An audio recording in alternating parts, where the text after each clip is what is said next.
Recently, during an audit, we identified a small collection of Egyptian mummified remains. We were particularly interested in them from a conservation point of view. We collaborated with the Victorian Institute of Forensic Medicine, who conducted CT scanning of the mummified head. So this non-invasive technique allowed us to look through all the layers of the specimen. We're able to identify that, again, the specimen was actually in really good condition. Beyond the conservation value of the scans, there was also a great forensic research opportunity and potential to develop innovative teaching resources.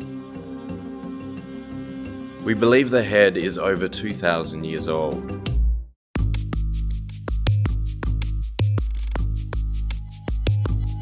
CT scanning is a fantastic method of looking inside the wrappings of a mummy.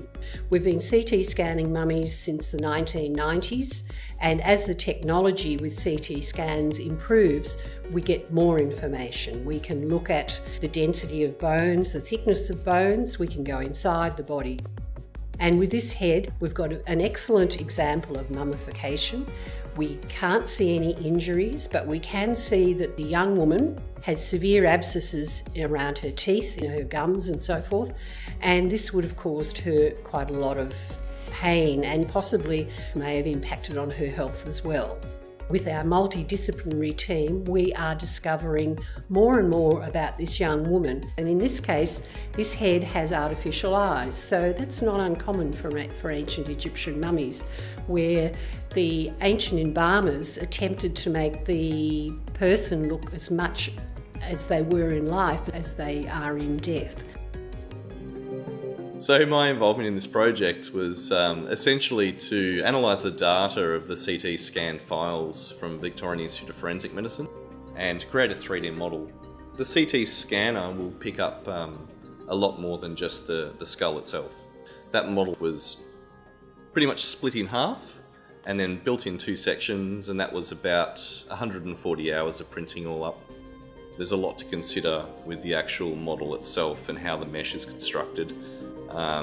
Is it watertight, or is there any sort of particular faults that may stop that file from printing? And when you are doing something like a 140-hour print, you don't want that to fail sort of 80% of the way through. You want to make sure that that's going to work properly.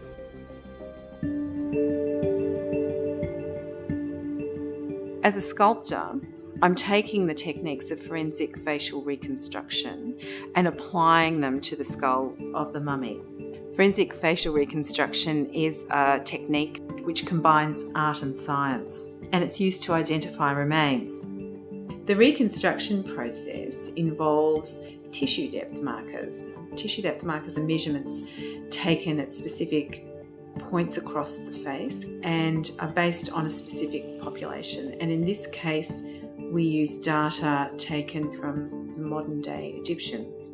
The next step is to lay the clay across the skull in accordance with major muscles of the face. And the combination of those two factors means that the end result is always informed by the skull. I must admit, it's been an amazing experience bringing this ancient Egyptian back to life, and I hope I've done her justice.